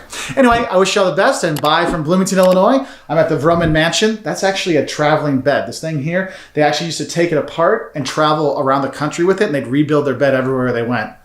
Yeah, I kind of appreciate my Hilton a lot more now. Anyway, bye. Hey there, fellow marketers, Professor Wolters here, and today we're here in Bordeaux, France, the home of French wine. It is a fantastic region, and today we're going to talk about are actually some new product pricing strategies that you might see companies use when they're going into a new market or they're just releasing a new product into a market, okay? And I'm only going to talk about 2 different pricing strategies. There's more out there, but I think there's the 2 most important new product pricing strategies that you should know. Now, the first one is what we call market penetration pricing. And this is used to build up sales, market share, profits, just get the product out there. We want to give it a price that people go, I'll try that for the first time. And you do see this quite often. Ever see that low introductory rate? Maybe it is getting your cable bill, right? The first year is $19.99 a month, but then after that it's $79.99 a month. Or maybe with Netflix, their low introductory pricing is free for the first month, and then you get to pay $10 every month after that. You have some kind of initial price that really helps you penetrate into that market so people do try your product. And the thing is, when you do that, it helps you gain what we call learning curve effects or the economies of scale. We're learning how things work because I can make more products, I can sell more products, I can learn from my mistakes, and so we do those things. And if you think about it, if you've got a new product, you want to learn as much as you can about it at the beginning so you can improve things as quick as possible. And so the more you sell, the more you can learn and more feedback you can get from your clients so you can make a better product, sell a better product, and hopefully be more successful with it. Also, what's nice is sometimes use that penetration pricing in order to seize the market. I mean, if you think way back when people used to buy music online, when iTunes came out, they set the market at that 99-cent per song price. Now it's more now, but back then that was the first thing. And people started to buy right there, and they really got the market because why should I spend $1.29 for a Zune version of my favorite song when I can get the 99-cent one? You'll see that where it'll help them capture that market to kind of lock people in maybe, and it's going to be really important when it's like a streaming service. They might only have 1 or 2 streaming services, not 30, okay? So you have to think about those things. And the thing is, this penetration pricing can be used to really deter competition because, like I said, with the streaming services, maybe we decide we don't want to have our own Sony streaming service because there's already all these other competitors out there that have this low, like, get people to sign up price. It's going to be hard for us to beat $5.99 a month or something like that and make a profit. So you have to think about those things. So that's the kind of the first one, this penetration pricing model, okay? Now, the second model is what we call a price skimming model. So you're not sure what skimming is. Skimming is when you kind of like take the top layer off. So if they would skim the milk, they just like take the top layer off, and then they take the next layer off, and they take the next layer off, and things like that. And so what happens in price skimming is we realize that there can be different groups that are willing to pay different levels of prices for our product. So we might start with a really high price at first, and then over time, all those people that are willing to pay the high price, we've skimmed them off. And then we lower the price to get the people to pay a little bit less for the product. And then we lower it a little bit more, and then we skim off from there. You might see this in the mobile phone market. Think about it. Whatever the newest iPhone is, they're going to charge $1,000 for it because there's people that are willing to pay that, right? And so they skim those off. And then after 6 months, they lower the price to get that next set of people. And so it's instead of $1,000, it's $700. And then, a year later, they come out with their new model, right? So it's the iPhone 20. And so then that iPhone 19, that one goes down even lower. They skim the people that are out, look, I want a new phone, but I don't necessarily need the newest one, so I'll be okay with that. And then they skim off that level below. And the thing is, we do that because products are introduced over time. And so we need to realize that sometimes we can get a higher price at first and then lower it over time as competition comes in. I mean, think about it. When they have like the new gaming systems, they're always really expensive when they first come out. And then after half a year, they lower the price to get more people to try to join. And then like after 2 or 3 years, we have the new basic model. Like you have your Switch Lite and stuff like that kind of take some of the market that way, and they skim it off at different levels. And this could be part of your overall pricing strategy with new products, where you just want to have like, look, our newest version of our product is always going to be the most expensive, and then it's going to go down as it gets older, and that could just be part of your overall strategy. Whether it's new pricing, new product pricing, or other ones, you will see that out there. So I hope this helped you better understand a couple of the new product pricing strategies that you may see out there in the market. If you see some other new product pricing that kind of got you in there, because you might see the buy one, get one free, or buy this product and we'll give it to you for free, all kinds of stuff like that, let us know in the comment section below so people can learn about other pricing strategies that they might see in their everyday life. Anyway, I'll say bye from here in Bordeaux. Hey there, fellow marketers and Uber passengers. Professor Wolters here, and today we're here in Watkinsville, Georgia. And today we're going to talk about is dynamic pricing. This is ever fluctuating pricing. Have you ever noticed when you take Uber in the afternoon and no one else is asking for one, it's a nice cheap price? But when you try to grab an Uber late night when there's parties going on, or during a game like if you're here at the University of Georgia, a football game or something like that, when there's lots and lots of people out there, the surge pricing kicks in, the prices get a lot higher. Well, that idea of the constantly changing prices is dynamic pricing. And so you do see that on Lyft or Uber and things like that. And of course, you can plan around it. Like I tell people, if you're in New York City, do not take an Uber during rush hour because the prices will get jacked up higher. Take a normal taxi, okay? And the thing is, it's not just Uber or Lyft or any of these ride-sharing services that have dynamic pricing. You'll also see this in hotel rooms. You'll see this on airplane tickets. You'll see this sometimes on the trains as well. As they get closer to the day, the demand ramps up, and so they jack up the prices. And so as consumers with dynamic pricing, what you usually try to do is plan ahead. Like if I know that July is a really busy time to fly, and that's when they have expensive tickets, I'm going to book a lot earlier than the usual 2 or 3 months beforehand because I have a better chance of getting a deal when there's not a lot of demand. Because flights, usually people are buying about 3 months out, and that drives the price at that time. And so you kind of think about that. I know for me, when I'm looking to buy train tickets when we travel in Germany, right? If you buy the tickets online a few days before, it's like almost half price than if you go and buy it the day of. And so you have to think about these things because as the price changes when you're buying, you have to think about that. And the thing is, it's not just transportation things and travel things where you see the dynamic pricing. What you might also see is if it's a company or an industry where they're really comparing their prices and their products and their services with their competitors a lot, they might actually tie their prices on to their competitor prices. So if their competitor drops the price, they'll drop a price. If their competitor raises the price, they'll raise their price. And so it always is keep moving. And that's why sometimes you'll see the prices jump around, okay? So as a consumer for dynamic pricing, what can I recommend for you? One, book early, okay, if you're going to be looking tickets, hotel rooms, and things like that. And also look at their competition, see what they're charging, because you might see that, when I looked on Trivago, I got this price. When I looked at TripAdvisor, I got that price. Pick the one that works best for you. So I hope this little short video explaining dynamic pricing helps you understand why it is that sometimes those surge prices kick in on Uber. It's because demand has surged as well. Anyway, I'll say bye from here in Georgia. Hey there, fellow marketers, Professor Wolters here, and today we're here in Strasbourg, France, and today we're going to talk about are some of the pricing tactics that companies use in order to price their products out that make it more attractive or viable for customers like you, okay? And the first thing I want to talk about is probably something that you signed if you're a student, and that's leasing pricing. Because let's think about it. How many of you can buy a car just like that, or buy an apartment just like that? I mean, I don't quite have, a few €100,000 or dollars in my pocket to buy a house or buy an apartment. So I lease it, okay? And what a lease does, it gives kind of temporary ownership to the buyer so they can use that product or service as long as the lease is there. Like you might lease, you might technically have a lease agreement for software on your computer. It's only for a year because I can't afford the whole purchase, but I can use it for a short period of time. And so you do that. And how this really helps, it really helps eliminate the worries of, can I trade in the product? Will I get value for the product? For example, when people lease cars, one of the reasons they do that is, look, if I buy the car and I sell it back in a couple of years, I'm going to lose a ton of cash. So why not just pay the lease and walk away? And that's one of the benefits of it. You don't have as much kind of responsibility with a lease as you do with ownership, especially if you're looking at housing.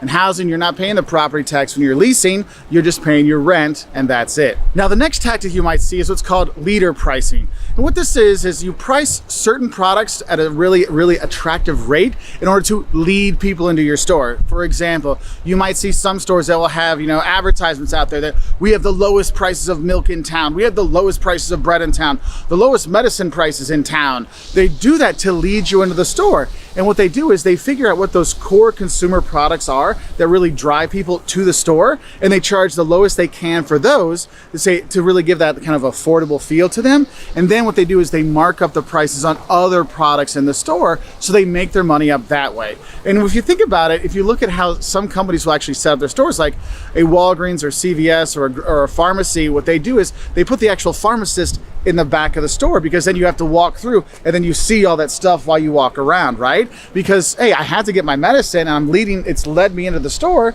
but now I'm picking things up along the way, and that's where they make their profits. But they use that really important product to lead people into the store, so they price that one very aggressively. Now, another tactic you might see is what's called price lining. And what this is you'll notice that some companies have different product lines, right? So like there's Lexus, the Toyota Corporation has Lexus cars, which are the high price cars, and then they have their Toyota cars, which are lower price car. And that's what we call price lining. So our Lexuses will have higher prices than our Toyota will, okay? So you'll see that. And so what we end up doing is just kind of setting overall guidelines for a pricing based on the product line we're kind of going for, okay? That's why you'll see it. Now, where you might see this price lining also, you could see it in toys. For example, you like your Star Wars toys or your Marvel superhero toys, you'll notice they have the cheap line of toys, right, that are like in the $6 to $9 range, and then there's the next lineup, which is the $19 range, and then they have the Legends series or the Black series or something like that that are like $30 or $40 each. Each one of those lines have different pricings, okay? So you do see that. So the next tactic you might see is what we call seasonal discounts. And I'm actually using a seasonal discount to come here to France in October when I filmed this, because, hey, it was only $500 to come to France in October versus $1,000 in July during the peak, tourist season. And so what happens with seasonal discounts is companies will give lower prices to move product, move services in their down periods of time. That's why you can get all of your Christmas decorations really cheap on December 26th and 27th, because it's no longer the Christmas season. People aren't buying for that. If you're Greek Orthodox like my wife, when we celebrate Greek Easter, it's great because Greek Easter is usually after the Western Easter, I guess you'd say. And so what we do is we go and buy all the candy the day after Easter, because then it's super cheap and we can use it for Greek Easter right after that. So you have those seasonal discounts that are out there, and you as a consumer should look for those things, because maybe you don't need to mow your lawn this year, but maybe it's October. I should actually go to those Home Depots and stuff and see if their lawnmowers are on sale or your grills are on sale, because it's after grilling season, so you can get a discount that way. Now, the next tactic I'm sure you've all seen is the markdown, the sale prices. You have this idea that, hey, we're going to mark our products down in order to get people to buy more. I mean, I know when I was first starting out as a young professional, I went out and bought my meat at Walmart on Mondays at 7 a.m. because that's when they were marking down their products, because tomorrow, later in that day, they got new meat, so they had to get rid of what was out there. Hey, it inspired me to buy. I mean, how many of you have walked by something like, well, it's 50% off, I can't not buy it? Those markdowns really inspire people to buy, and it's really important to have those markdowns if you're going to have that high-low pricing kind of thing, because otherwise people don't realize they're getting a deal, so they don't get inspired to buy, okay? Now, another thing you'll see, and you might do this with your grandma sometimes, is couponing. Now, coupons are basically, you might have a piece of paper, or nowadays it's on your app, and this has actually made couponing a lot cooler, because you just have the app and go beep instead of having to have 50 pieces of paper and turn it in and stuff like that. Basically, what a coupon is, it's a certificate that you give to a store and say, hey, look, I want to pay 50 cents less for this product.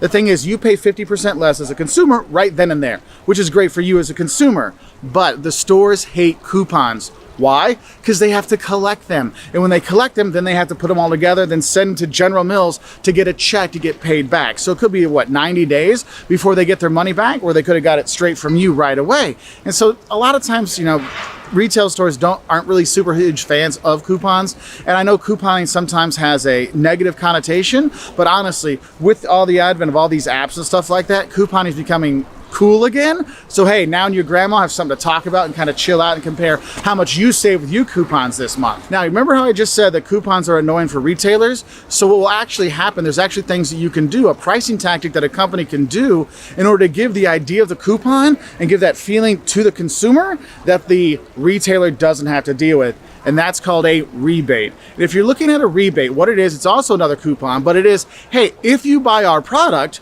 send us in the rebate and proof of purchase, and we'll send you money back. You might see this when you buy a printer. Remember back in the day, it was like, oh, you buy a printer for $49 and we'll send you a check for $48 back. So it's only a $1 printer. And so what's great about these rebates for businesses is, hey, look, I'm Best Buy or I'm Saturn and I sell you this printer, I get your $49 or your 49 euros and I'm done. It's up to HP to pay you back. And here's the thing, most people when they see those rebates, they see the rebate and like, oh, I'm gonna get a rebate. So in their mind, that printer is not $49, it's $1 because I'm gonna get $48 back. and then they forget to turn in the rebate. I mean, it's insane how much money is left on the table by consumers by not turning their rebates or not even cashing the check for the rebates. So make sure if you get a rebate, or there's a rebate on a product you buy, you want to send it in right away, otherwise you forget. And honestly, people leave billions of dollars worth of rebates on the table every year, okay? So don't leave your money on the table. Anyway, I hope these pricing tactics that you might see companies do are something that helps you learn so you can see what's going on in your favorite store or your favorite retail space or online. If you want to learn more about pricing, we've got stuff on new product pricing, we've got business strategy pricing, we've got all kinds of stuff on our website at professorwolters.com, or hit that subscribe button and we put out more business videos to help out students, travelers, if you like that, because we do those things too, entrepreneurs, YouTubers, all kinds of stuff. So I wish you all the best and bye from here in beautiful Strasbourg. Pricing tactics. These are things you'll see businesses do to try to sell more of their products to other businesses, okay? One thing you might see is what we call seasonal discounts. And what you do with a seasonal discount is actually you offer a lower price to get people to buy your products out of the normal season. And in a business sense, that's in order to get like other companies and retailers to buy our products before they're usually buying them. For example, you might see deals on air conditioners at the end of summer, or you might see, play places, like playgrounds and stuff like that. Playground equipment might be on discount around the Christmas time because people aren't thinking of putting a playground in their backyard in December because the ground might be frozen. You have these different things out there to inspire people to buy at different times of the year than they're usually buying. I'm not worried about, selling my beach towels in July. I'm worried about selling my beach towels in December, okay? So you kind of think about those things. So you offer those seasonal discounts to inspire purchases in different seasons than your peak season, okay? Now, another thing you might see is a cash discount. And you might see a cash discount in the B2C world. You might also see in a B2B world. For example, you go to a restaurant and they offer you, if you pay cash, you pay 3% less or 5% less. There's those kind of cash discounts. But in a business sense, you might see something like a 310. If you pay within 10 days, we will charge you 3% less for the products or for all the supplies. You think about that, why is that good? Well, one, you're getting the money sooner because a lot of companies pay on 60 or 90 day kind of payment intervals. And if you're getting that money a lot sooner from your clients, hey, that means you can do something with that money. You're not waiting for it to come. So that's really nice. Also, it helps you manage inventory because you have to pay to store this stuff for an extra 90 days. If it's out of there in under 10, greater and better for you. Now, another thing you might see businesses do is they might offer allowances with their pricing. And there's different kinds of allowances. It could be advertising allowance. Like, let's say I have an agreement with a grocery store. Okay, look, if you advertise my products in your store, I will sell them to you at a lower price. Okay, so you're getting kind of an advertised allowance. Another kind of allowance is what's called a slotting allowance. And that's where they slot the products in and you might pay for a special slot. Like, you notice when you go through the checkout aisle, there's all that candy there. They don't just put it there to be nice. They do that because a lot of times those candy companies are paying to be there. So basically what these allowances are is we're offering you a discount for doing something for us. Now the next thing I want to talk about are what we call quantity discounts. And you all know the quantity discounts when you go to the grocery store and you see the Lucky Charms and then they have the Lucky Charms family size, right? And the thing is, wait, if I get the small box of Lucky Charms, it's $2.99. If I get the Lucky Charms box that'll feed me for a month, it's only $4.99. Like, that's a lot more Lucky Charms for just a little bit more money. Yeah, that's a quantity discount. And companies want to do that. Why, you ask? Well, one, I'm getting more money off you on this one purchase, so that's nice.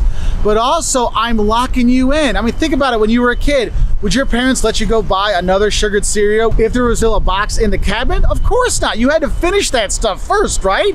And so with the quantity discounts, we're locking in those clients for a longer period of time. Now, if we just say a quantity discount, basically you're going to discount the more you buy. But the thing is, there's different kinds of quantity discounts. One you might see is what we call a cumulative quantity discount, which whereas it's over time, they kind of rack up. It's like, oh, you've bought a lot of us over time, so we're going to give you this lower price, okay? There's also what we call a non-cumulative quantity discount. This is what you'll see if you buy from Amazon. They give you that discount by giving you free shipping if you spend over $35. If you don't spend over $35, too bad, you have to pay for your shipping. And it doesn't matter if you've bought $1 million in your last order, it is only on that one order. So you're gonna have discounts like that. And then there's a business pricing tactic you might want to know in terms of delivery. And you might see this with Amazon, okay? And what you'll have is there's uniform delivery pricing and zone delivery pricing, okay? So with uniform delivery pricing, you have the same price to deliver your goods no matter where, right? So it doesn't matter where you are in the US or where you are in Europe, they're gonna ship at that same base rate, right? So you have that. The thing is though, if you're gonna be shipping really heavy stuff, like if you're shipping tires and cement, things like that, you can have one, delivery cost if they're shipping like 1 block away versus 100 kilometers away, that costs you a lot more money. And so what you'll see is what was called zone delivery pricing. And that is in different zones, you're gonna have different delivery prices, okay?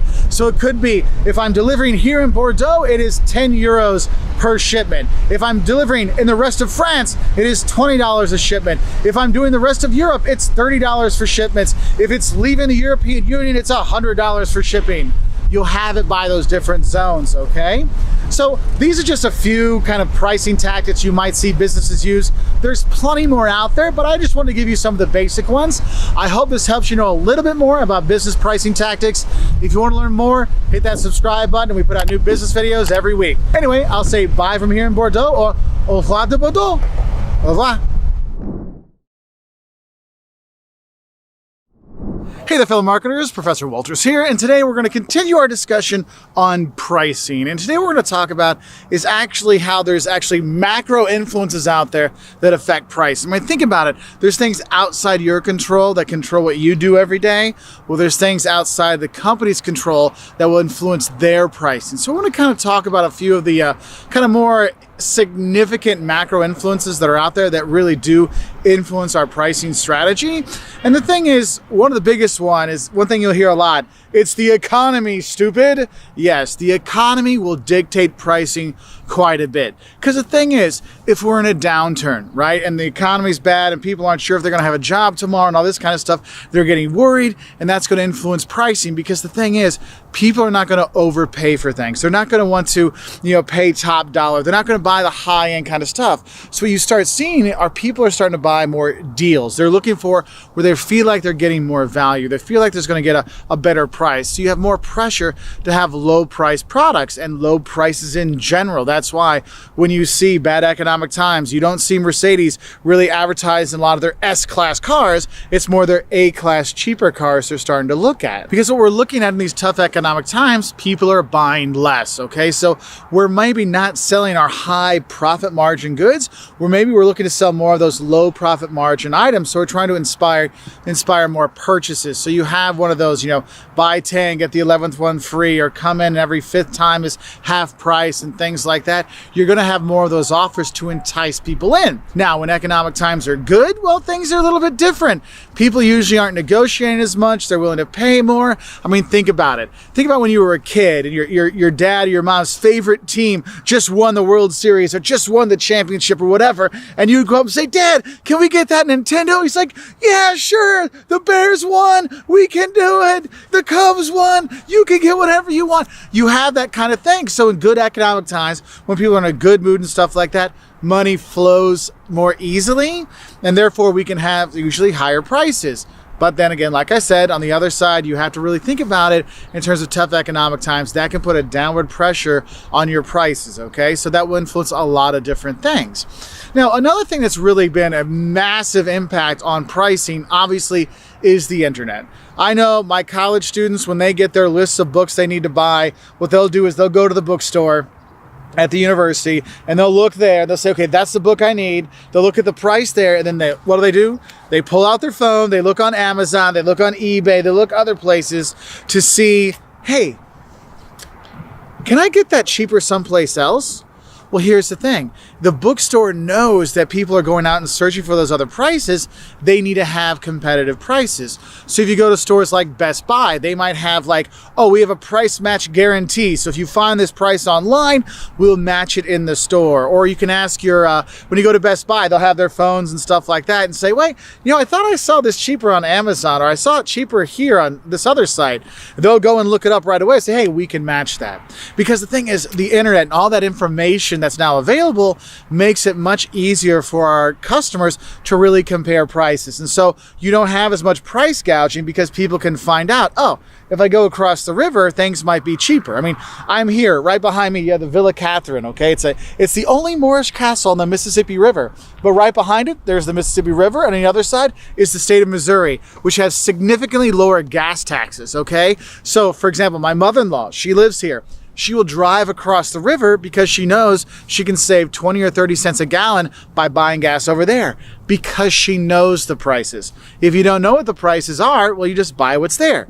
That's the thing the internet's really helped with, is it spread all this pricing information so people can compare. And the thing is if you look at how this has really affected like retail outlets, a lot of retail outlets really have become almost like a showroom, right? It's like, oh, we're just showrooming, we're showing you how the product is, and then I go buy it on Amazon. I mean, think about it. You look at the computers at Best Buy or Walmart, and then you go buy it online to save the tax or something like that.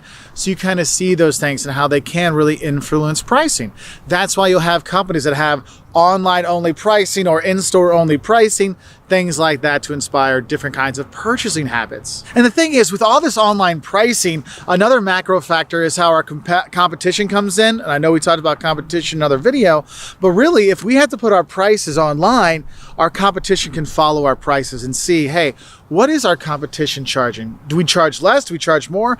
Are we in the same ballpark kind of thing?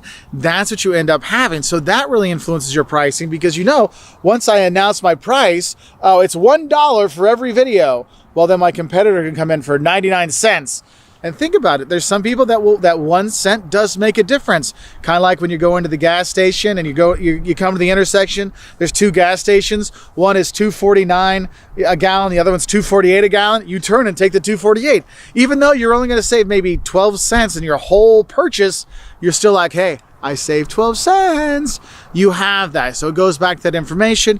Same thing works when you're putting your prices online. And the thing is, the internet overall has really made pricing and products much more elastic, or the elasticity of products and pricing has changed quite a bit, because now if you ever go on Amazon, right, you look up a product and they're like, oh, well, you looked up this, here's some other products that might work for you. What they're doing is they're showing a lot more substitute products. And therefore we realize that we don't just look at our competition's pricing anymore. We have to look at our substitute pricing as well, because you know what? Maybe they don't want this 6-foot tripod. Maybe what they see is, oh, if I get one of those Steadicam things, it's only 20 bucks. Maybe I get that instead. It's a totally different kind of product, but people are finding out about it based on the pricing and comparing to a lot of different things. And that's going to start influencing our pricing, because we can't make it that our tripod is $500, but that little Steadicam hand holder thing where you see the bloggers, hey, how are you doing today? Those kind of things are only 10 bucks. Well, maybe I'll just switch over to that. So they can be quite influential. And the thing is, if you go back to our pest analysis, you do see a lot of these other macro factors coming in there. Political side of things, when they're increasing taxes, right? Sales taxes go up, or VAT taxes, that's going to influence our pricing. International things, if they start to see us, wait, we have competition abroad that's selling it significantly less, maybe we need to do that because people might buy it through eBay from another country. Or you might look at technological changes and how that has changed things. I mean, think about it. Think about pricing for music. Before, you had to get that CD, right, and play the music on the CD. Now you can just download it. So how does that influence pricing? So there's a lot of different macro influences out there that really do affect pricing. I just want to give you a few of them so you can see. So if you want to learn more, we got plenty of videos on pricing and other marketing stuff all on our website at professorwolters.com, or you can just click subscribe. We really appreciate it. And I'll say bye from here at the Villa Catherine. I actually got married right there. Bye. Hey there, fellow marketers, Professor Wolters here, and today we're going to talk about our legal and ethical ramifications on pricing that marketers need to know, because there are some legal issues you might want to think about when you're setting your price. You can't just charge people different prices because you don't like them. There's things you have to think about, but also there's ethical issues out there too that we really need to consider as marketers when we do set our prices, okay? And the first one I want to talk about is actually price discrimination. And price discrimination is when you basically set a price for one group and set a price for a different group, a different price for a different group for no discernible reason, okay? You can't be like, well, the people in the gray shirts, I want to charge them double the price, but the people in the orange shirts, I want to give them half price off. You can't do that, see? You can't do that. And so you have to realize it's very much an illegal thing in most places. Now you may say, but Mark, I see price discrimination all the time. I go to the movie theaters. They've got one price for adults, one price for students, one price for kids, one price for senior citizens, maybe another price for active duty military. What's about that? Well, the thing is some price discrimination is legal, but not any kind of price discrimination. So it can't just be some indiscriminate thing. So you do have to know that. So that's one kind of issue you need to think about. Now, the next one I want to talk about is what's called loss leader pricing. Now, we talked about leader pricing in another video where you have a product that leads people in your store, kind of stuff like that. But a loss leader is when you're charging below cost for this product to lead people into your store to get them to buy. And that could be really troublesome because if you get caught doing that, selling under cost, to do that, you can get in big trouble for it. But the thing is, it's very hard to prove. And the thing is, when you have these leader prices where you might leader price, you price at cost, loss leader, you price in below cost. Since it's really kind of tough to really get that final, what it really does cost to do the loss leader pricing, it's very difficult for the government to really prove. So it's more of an ethical issue that you have to look at. It's like, if we're doing under cost, why are we doing that? Is it just bring customers in, or are we trying to drive our competition out of business? Because that's the next thing you have to look at. And that's predatory pricing. That is when you set your prices artificially low in order to drive your competition out of business. Again, the thing is, though, it's really hard to know what the costs are to make products. And so it's very hard to prove for the government unless there's an email that says, destroy them, we're going to lower our prices to destroy our competition. Well, then you're in trouble. Then you're going to get a big fine. Somebody might go to jail. You have those kind of things. You have to think about that. So predatory pricing is not good. And what you'll see sometimes, and you'll hear in the news, is this word called dumping. And dumping is when one country accuses another country of just selling a bunch of the products in their, like, the foreign country is selling a bunch of their foreign-made products in the local country, but at below cost, so they can kind of just dump it there and get rid of it. And a lot of times they do that in order to, stifle the market and the economy in that home country, because then why would anybody buy the 2 times the price product made in the US versus the half price one made in some other country? They probably wouldn't. And that might hurt the development of that industry. That's why there's a lot of legal ramifications here. A lot of trade fights go on about this dumping idea, that they're selling below cost in order to drive out of business or to really, destroy an industry in a country. So it is kind of a really big legal and ethical thing to think about, because should we sell it that low to destroy those people's potential jobs? I mean, there's a lot of things you really have to think about. Another thing you want to talk about is price fixing. Now, you have what's called vertical price fixing and horizontal price fixing. Now, I've got 2 long videos that kind of go over these where I'm really skinny, so you might have a laugh at that one. But the basics of it are horizontal price fixing. That is when everybody on the same level of supply chain are working together to control pricing. So this would be all the gas stations in your hometown decide, we're going to work together and we're going to charge $10 a gallon for gas versus the usual $3.50 that you're seeing at market pricing. The reason they would do that is, hey, we can control that market, we can make more money, this is going to be good for the business because we're going to be doing great. But the thing is, it's horrible for consumers. That's why it is illegal, okay? So horizontal, they're on the same supply chain line, the same level, okay? It's competitors working together to set prices. Very, very, very, very bad, okay? Now, and illegal, but also kind of tough to prove. Another one you see of price fixing, what's called vertical price fixing. This is different levels of the supply chain. So the supplier and the retailer are working together to have artificially high prices to the end customer. So this would be a farmer saying, I'm going to charge you a $10,000 per bag of potatoes, so you have to then pass on that higher price to your end customers that buy French fries. So we're artificially creating these higher prices, and that is also illegal. So you do see that sometimes, and supply chains will artificially fix those things. But again, very, very difficult to prove, okay? And the thing is we as marketers have other ethical issues we have to think about, because if you look at what's called value-based pricing, well, how you price based on how people value it. The thing is, how much do I value a longer battery life, right? I value it worth another 30 bucks, 40 bucks on my phone. I'm willing to pay more than that. But what if you're a pharmaceutical company and you sell a drug that keeps people alive? well, you'll pay anything for that. And that's why you might see occasional price gouging in pharmaceuticals and medicine, because they know you're going to pay whatever it takes because you have to have this to survive. And so that's where there's some really big ethical issues here, because we know people are willing to pay more for it, but is it right for us to charge that much? And this is a really big issue that marketers have to deal with. And also there's a legal ramifications, because if you are price gouging, well, then you can get really big trouble for that. You can go to jail, which we've also seen, happen occasionally as well. And then there's other ethical things you might look at, like how do you set your pricing when it's for a school or a nonprofit? Do you give them lower prices, that price discrimination kind of stuff? Is that something we're going to do? Or do we donate products to causes? Because that's another thing we have to think about in terms of pricing. It's legal. Pricing for it is we're giving it away, so it's free. How do we do that? How do we transfer price that? I mean, there's all kinds of ethical and legal ramifications we have to think about when we're looking at pricing. It's not just charge $1 on the dollar menu and we're done. We have to think about these things. And speaking of that dollar menu, here's another ethical issue marketers might have. How do we price for people that can't afford our products? Do we develop a new product at that cheaper price point, or do we develop packaging that will work in that cheaper price point? Because people might not be able to afford one size container or something like that. Maybe we have the economy size that's smaller, so people can get at least a little bit of that product, so that's why you'll see they have the big huge bottles of whiskey, and sometimes they have the little tiny ones that you'll have for the plane. Yeah, it's for the smaller price point. I mean, is that necessarily ethical? I don't know, but it is one thing that we as marketers have to think about, is how do we price so people can afford our product that need it? I don't know if you always need whiskey, but you get my point. Anyway, so those are just some legal and ethical aspects of pricing I think all marketers should think about here at the principles of marketing level, the basics level. There's a lot more to know about pricing. We have tons of videos on it to help people out, from the basic kind of stuff to more advanced kind of pricing models. So I hope you'll stay on our channel, hit that subscribe button, give us a like, and we'll see you later. And I'll say bye from here in Santa Fe.